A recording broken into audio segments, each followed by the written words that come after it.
So, Crystal, it's a great pleasure to have an opportunity to have a conversation with you about your work and the things that you think are important to our field, and in particular also your ideas about Mona and about the Marcé Society more broadly. But I wonder if we could start by just asking you to tell me a little bit about your pathway to where you are, what your own sort of um, career trajectory has been. Yes. Oh no, I love to share my story and how I got here. So my journey to reproductive psychiatry, I will start back in medical school, honestly, Jane. I was very torn between the fields of psychiatry and OB/GYN to the point where I was like, why don't they have a combined program? Which I think actually would still be a good idea. I agree. But yeah, and so I found myself really toggling between, do I want to be an OB/GYN or do I want to be a psychiatrist? Psychiatry, however, was my first love. I majored in psychology in college. And so in the end, I came back to my first love, but always wondering how I was going to combine those two passions. And so it was in residency training that I found a way to do that, and kept working with all of these, complicated and sometimes not so complicated cases of pregnant and postpartum women. And some of them were actually pretty simple, but to the OB service, they were complicated and scary. And I found that there was such a need for us to really bridge the two into an integrated service so that pregnant and postpartum women in particular could get comprehensive care that they needed, given that depression was often a complication of pregnancy. So, with that said, I really focused on every opportunity I could get to work with that population, working with the OB/GYN service. I had the pleasure of working with Jennifer Payne, who is the president-elect for Marcé of North America. She was my attending at that time, and she was the director of our Women's Center and also doing some of that work. So I had the opportunity to work closely with her as well. And then I went on to, I was still seeking fellowship training and trying to become an expert in this field. And so I reached out to another, mentor, Catherine Wisner, and said, simply, are you taking mentees? Can you mentor me? I just, I'm trying to figure out, how do you get into this field? Because at the time that I was coming through, there had been fellowships developed, but only a couple in the country that were not attached to a CL service, but were just a pure reproductive psychiatry program. And they were often taken in-house trainees. So I was, just like, how do I find a way? So fortunately, Kathy was like, "Oh, come to Pittsburgh," and as they say, the rest is history, and that's how I began my career. Well, it's a fantastic story, and I think so many members of the Marseille Society will appreciate this dual interest in reproductive life, reproductive health, how women manage these events in their lives, coupled with their psychological needs, their mental health. And it's really impressive to hear that you've maintained that interest. It obviously still influences your work. But I'm also interested to hear about the importance of mentors and opportunities. And Yeah. I'd like to come back to that perhaps when we talk about the society and what it Yeah, might do for others in relation to this. I absolutely. wonder if I could bring you up to the present and ask you to tell us a bit about where you're working now and what the various components of your work are now. Yeah, absolutely. So now I'm currently an associate professor at Northwestern Feinberg School of Medicine. And in my current role, I wear a few different hats. I co-direct the Women's and Perinatal Mental Health Fellowship. I'm also a associate program director of our general training residency, adult residency program. And I also am the clinical director of our clinical program in the Asher Center. And in addition to that, besides educating the fellows and residents on women's mental health, particularly reproductive psychiatry, I do research and I see patients across the reproductive life cycle. So anywhere from premenstrual symptoms to perimenopause. I like to say anywhere, any time the hormones meet the mood. Mm, mm. So, an incredibly demanding set of responsibilities, but I imagine also these inform each other, that your research is informed by your clinical practice, and that these in turn influence your work as a mentor and educator in the field. Could you tell us a little bit about your research interests at the moment and give us one or two examples of what you're particularly interested in and involved in at the moment in terms of your research? Yes, so I am determined to get funding for a particular area of interest. So thanks for asking about it. So I've been very interested in in bipolar disorder as it presents in the perinatal, or as it's managed, I should say, in the perinatal period, and particularly management of psychotropic medications during that time. So many of the medications we use to treat bipolar disorder are actually increased in metabolism during pregnancy due to the physiological changes of pregnancy and the upregulation of our metabolic enzymes. And so it's one area where I feel like we are really have a dearth of research and data to guide us, because with bipolar disorder, medications is truly the mainstay of treatment, right? It's not as flexible in some ways as maybe a mild depression, where we can say, well, we could do therapy or we could do medication. With bipolar disorder, medication is truly the mainstay of treatment.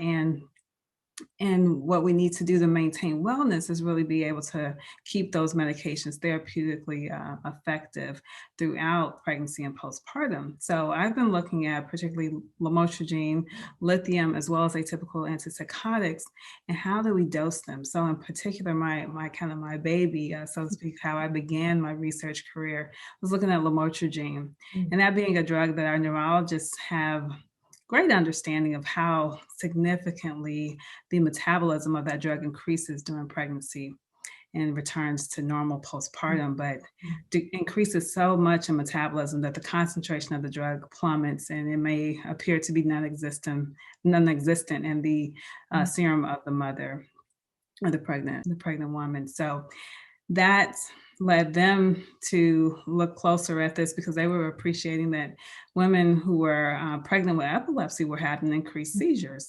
Well, I'm like, well, why wouldn't we think that, bipolar disorder and its course might be affected by a similar process? We wouldn't expect the physiology to be different. And in fact, I've shown in my research that the physiology isn't different. The metabolism of lamotrigine is quite profound in pregnant women with bipolar disorder as well. And my preliminary data also shows or suggests that the illness course also is impacted by that, with worsening of symptoms as the concentrations decline. And in fact, I've had patients tell me, thank me, matter of fact, for adjusting their dose to optimize the therapeutic effect during pregnancy, because it kept them well compared to other pregnancies, or just even compared to before they came to me, because another physician told them they couldn't take the medication in pregnancy. So I really want to do more with that, really want to get funding with that. Of course, we're still in this crossroads, right? This time in which we have yet to get funding for medication management in pregnancy, and how best do we do that in an ethical way.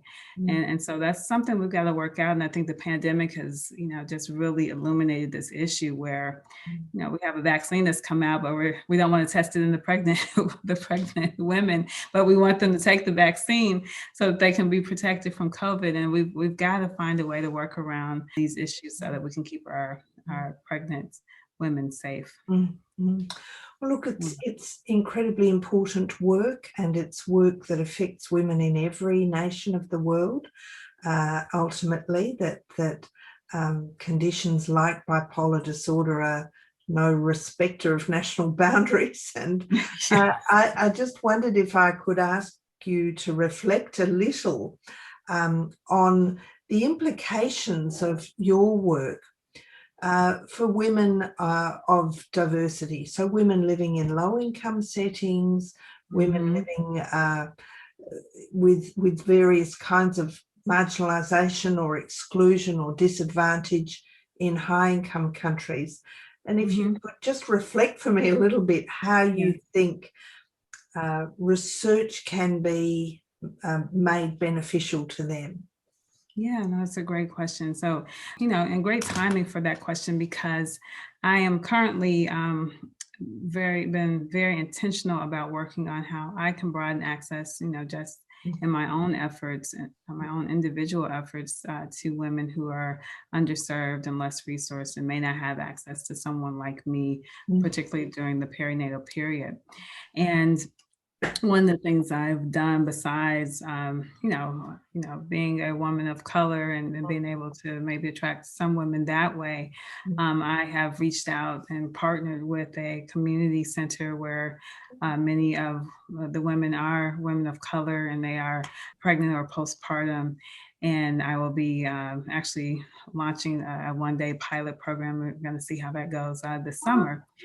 And I hope to learn a lot from them, and a lot about how we can engage them in research. But I think it's exactly that, having some community partnerships. I think we have to take that time, and honestly, I think a lot of us don't, partly because we don't know how, and other times because the grants are only so long. So it takes a while. You can't do that overnight with the community. And I do think, one way in which NIH could be more strategic in helping with that mission is to build in some time and ask for, what is your community partnership plan, and who have you worked with at your institution to develop that? And so based on having those steps in place, we're going to give you some additional time to work through that and work on your recruitment. I also think, we have to have time to break down some of the myths and the distrust that is appropriate based on the history. And some of that, again, takes time, and also making sure to have representation on those teams. I do think it can be hard for an all Caucasian team to go into, a minority population and then say, I want to research you. And it just brings up lots of old problems. Memories. Yeah. And it's so important to make sure that there are persons of color on that team who they can relate to and help to be a liaison, as well as shepherd that team in and help to have those conversations. So, yeah. This sounds a absolutely wonderful initiative, and I'm really looking forward to hearing where it develops. Could you tell me a little bit, just building on this, your views about participation of people with lived experience or consumers of services in research? Yeah. I think the people with lived experience are critical, and I don't think we utilize their experiences enough. And what I mean by that is I learn so much from my patients with lived experience. So, for example, when we're thinking about disparities in postpartum depression, mental health care, or whatever, I actually have a close friend who had postpartum depression, and I wasn't the expert that I am today at the time, but I did recognize the signs, and I was thinking, okay, now how do I help her? But she completed her screener at the EPDS, and she can actually recall it very vividly today, and she marked off 0 for everything. Yeah. And the reason she did, she said none of the symptoms really resonated with her. What she felt was this heavy black cloud, just like darkness just hanging over her. Her words weren't sadness or lack of interest. It wasn't that for her. It was, why am I tearful? Why do I feel like there's just this heavy cloud over me? And those were the main two things she could identify. And I think we need to learn the language of, of those with lived experience who don't fit into our psychometric assessments and the DSM-5 or things like that, but might give us the language to identify others who are battling and suffering with these illnesses. Mm-hmm. Look, you make incredibly important points here, and I think there's been some consciousness, not yet sufficient, of really ensuring the words are adapted in diverse countries, but often within a country there isn't that awareness that we need to really be sure we're using language that is meaningful, that is recognizable. Yes. Incredibly important example. Could I bring you now, Crystal, to your presidency of Mona? Yes. Tell us a little bit about the pathway there. And then what I'd really like to hear about is perhaps a couple of your priorities or aspirations for while you're leading the society. Yes, absolutely. So I was fortunate to be a founding member of the Marcé of North America, and along with many others who are my colleagues, including Kathy Wisner, who was the visionary for starting this branch. And so I've served on the board, I've been a secretary, and now the president. And I've really, really enjoyed it. It's great because it's still early. There's a lot of growth to be had, and we're doing a lot of important work and I'm having a blast working with the members on the board and also our membership. And to your question about what I hope to see or hope to do in this role, I feel like there's not enough time to do everything. I'll say that first. That is true. Yeah. But one of the things that was very important to me coming into this role was really making our brand more inclusive. And so that was one of the first things I did was create a new website. We're now on social media and make that visual inclusive, because our goal is to really represent the women that we are hoping to take care of and their families. And so that was very important to me. The other thing is really capitalizing and optimizing on our 4 prongs of focus. So that being the clinical care, the advocacy, the research, and the educational missions of our organization. And so in that, as we prepare to go into the virtual conference, unfortunately it'll be virtual, but as we prepare for the virtual conference in October, all of those elements will be represented and in the forefront. Particularly, there's been some great advocacy going on this year. We're definitely going to represent our clinicians, of course, our research, which is kind of where we've come from anyway, and our education with the National Curriculum of Reproductive Psychiatry, really launching and doing well. But also, especially after what has gone on this past year with the civil unrest and the illumination of the ongoing health disparities for persons of color, I'm definitely bringing in someone to talk about implicit bias, and for us to really have an opportunity to have discussion about particularly implicit bias in mental health care as it relates to maternal mental health. And so for me, it was really continuing to elevate our mission, make us more visible, make us more inclusive, and continue to further our organization, as well as bring in the new blood, so to speak, the younger generation, who we hope will continue to carry on and continue to do this work and continue to grow it. So we've recruited a lot of trainees and fellows, and fellowships have just really blossomed around the United States, really. And so we've been able to engage a lot of them in the organization and as being part of the newsletters, and I hope to have them be more involved in this conference. So. Well, I really congratulate you.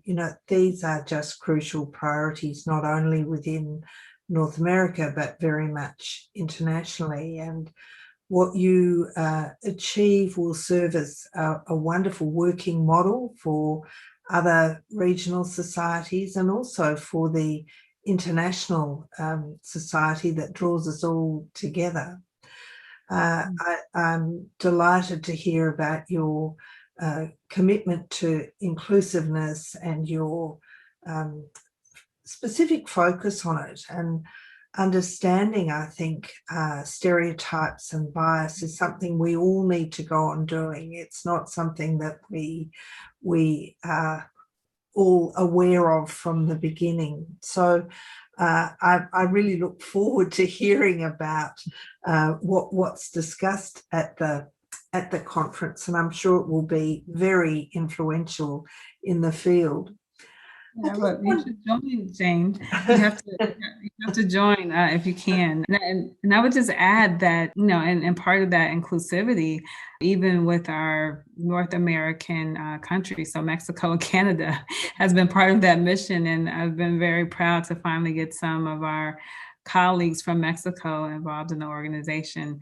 Now we've got to beef up our Spanish a little bit more, but we try to maintain at least one member on the board who speaks Spanish fluently. So we need some more. We may all need to learn, but we all do. And certainly in our country, we need to be much more conscious of our First Nations peoples and how we can be more effectively welcoming and inclusive of them. But it takes people with that awareness and a good heart and commitment like you have to lead us on the way. Crystal, you've been most generous with your time, and I wondered if in closing you had any perhaps ideas or suggestions about what the priorities for the international society might need to be over the next 5 to 10 years. Yeah, that's a great question. I think we're in this wonderful time where we're transitioning in some ways, but also broadening and expanding what postpartum mental health care is, not just for persons who have birthed a child, but also the family, the partners, the husbands, spouses. And so I definitely think we've got to think about, as International Marcé has done so well at really thinking about the fathers, but also thinking about, parents who adopt and, homosexual couples, the LGBTQ plus at large. I think we've definitely got to be more inclusive there, but of course, more inclusive with Black maternal mental health as well as Hispanic and Asian, really thinking more about programming that speaks to these different populations and how they're similar and how they're different, so that we can continue to advance care internationally for all of these women and their families. So that's I think at the forefront, and I hope that we can continue to kind of share our research ideas and other advocacy ideas. Of course, it looks very different from country to country, but I think the more we are aligned and learning from one another in different regions, the more we can push our agenda forward and really optimizing mental health care for women and their families. Well, wonderful closing note, and their sentiments with which I am very much aligned, and I really do appreciate the energetic leadership you're providing to North America, but also through your links to the International Society, to the wider world. So, Crystal, we'll be very grateful to be able to keep a recording of our conversation on the Marcé website, so others will have the pleasure that I've had this morning in talking to you. Thank you so much, and look forward to meeting in person again before too long. Yes, I hope to see you in 2022 in London. All goes well with the pandemic, and yes. That's certainly my hope. So best wishes with your work, and thank you very much for making time available for this conversation. Thank you for having me, Jane. Take care.